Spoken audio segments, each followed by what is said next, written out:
Welcome back. Rayalaseema lift irrigation వెనుక అసలు వివాదాలు ఏంటి? ఇది ప్రయోజనాల, రాజకీయ ప్రయోజనాల, ప్రజా ప్రయోజనాల? ఈ అంశంపై మనతో పాటు డిస్కస్ చేయడానికి సిద్ధంగా ఉన్నారు టీడీపీ నాయకున్నారు నళినీదేవి గారు. మనతో పాటు సిద్ధంగా ఉన్నారు. నళినీదేవి గారు నమస్తే అండి. నమస్తే. నమస్తే సార్. నళిని గారు,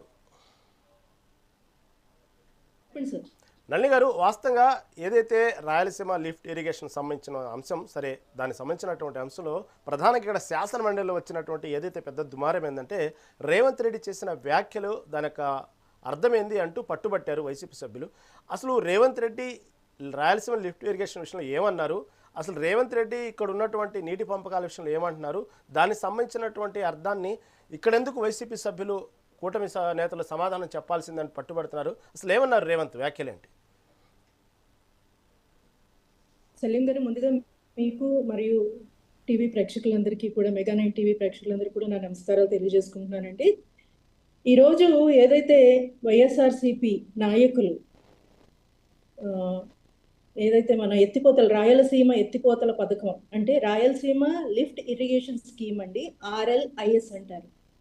దీని గురించి ఏదైతే రాద్ధాంతం చేస్తున్నారో ఇది ఎలా ఉందంటే సలీం గారు, ఏదో కొండను తవ్వి ఎలుక పట్టిన చందానం ఉంది ఇది.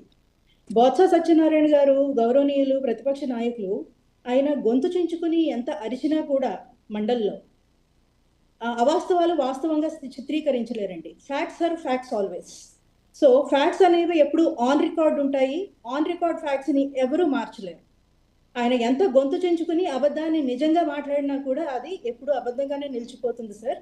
అయితే మనం కొన్ని ఫ్యాక్ట్స్ లోకి వెళ్దామండి. ఇప్పుడు Rayalaseema lift irrigation scheme, Rayalaseema ఎత్తిపోతల పథకం ఏదైతే ఉందో దీని కొంత మనం డీటెయిల్స్ లోకి వెళ్దాం సార్. అంటే facts which are on record, ఈ విషయాల్లోకి వెళ్దాం.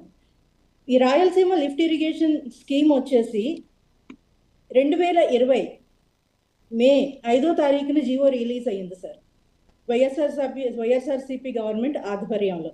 అయితే ఈ జీవో ఏదైతే రిలీజ్ అయ్యిందో ఇది కేవలం ప్రజల కోసం, అంటే ప్రజల మెప్పు పొందడానికి కోసం ఏ పర్మిషన్స్ లేకుండా, ఏ పర్మిషన్స్ ఆన్ పేపర్ లేకుండా దీన్ని మొదలు పెట్టారు.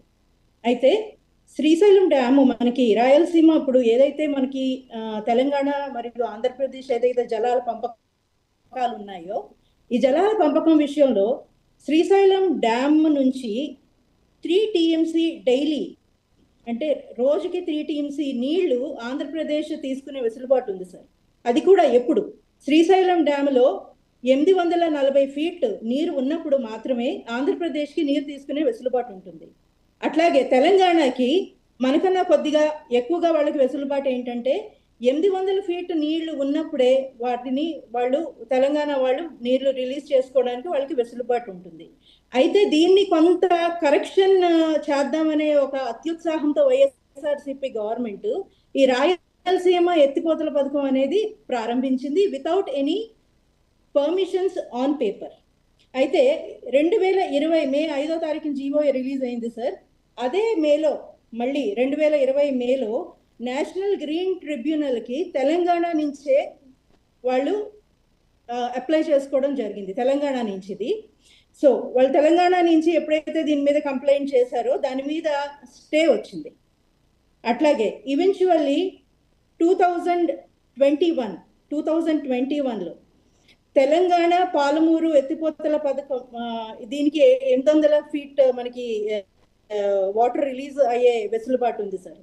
అయితే 2021లో ఎపెక్స్ కౌన్సిల్ నుంచి ఏదైతే కృష్ణా రివర్ మేనేజ్మెంట్ బోర్డ్ ఉంటుందో దాని నుంచి అప్రూవల్ తీసుకోలేదు. ఈ బోర్డు నుంచి మనకి అప్రూవల్ రావాల్సి ఉంది ఈ జీవోకి, బట్ ఈ బోర్డు నుంచి అప్రూవల్ తీసుకోలేదు. అయితే ఏదైతే ఎత్తిపోతల పథకం నల్లమల ఫారెస్ట్ వైపుల నుంచి నల్లమల ఫారెస్ట్ త్రూ వెళుతుందో, సో దీని గురించి మనకి గ్రీన్ ట్రిబ్యునల్కి కంప్లైంట్ వెళ్ళడం జరిగింది. దానికి వాళ్ళు స్టే ఇచ్చారు. ఇది 2021లో జరిగిపోయింది సార్. ఈవెన్చువల్లీ ఆగస్ట్ 2020లో కూడా యూనియన్ జలశక్తి మినిస్ట్రీ కూడా ఆంధ్రప్రదేశ్ గవర్నమెంట్కి ఆర్డర్ ఇవ్వడం జరిగింది not to take up this project. అంటే మనం ఏవైతే events the flow of events మనం ఏదైతే తీసుకుంటే 2020 నుంచి 2021 లోపు ఇవన్నీ జరగడం జరిగిపోయింది. అంటే ప్రాజెక్ట్ మొదలు పడ్డం, దాని మీద స్టే రావడం, దాని మీద ట్రిబ్యునల్స్ ట్రిబ్యునల్ స్టే ఇవ్వడం, ఇవన్నీ కూడా 2020 నుంచి 2021లో జరిగిపోయినాయి సార్. ఇక్కడ తెలుగుదేశం గవర్నమెంట్ ఎక్కడుందండి? అసలు తెలుగుదేశం గవర్నమెంట్ ఎక్కడన్నా పిక్చర్లో ఉందా దీనికి? అయితే మీకు ఇంకో హాస్యాస్పదమైన విషయం చెప్తాను ఇక్కడ. మనకి ఏదైతే ఈ స్టే ఏదైతే వచ్చిందో, ఈ స్టే వచ్చినప్పుడు వైఎస్ఆర్సీపీ గవర్నమెంట్ ఏదైతే ఆ రోజున ప్రభుత్వ పాలనలో ఉన్న వైఎస్ఆర్సీపీ గవర్నమెంట్ కనీసం దీన్ని ఏ కోర్టులో కూడా కౌంటర్ చేయలేదు. వాళ్ళు కనీసం ఈ స్టేలు ఏదైతే ఉందో నిజంగా రాయలసీమ మంచి కోరే ప్రభుత్వం అయితే ఈ స్టేని కనీసం కౌంటర్ కూడా ఎందుకు చేయలేదు సార్?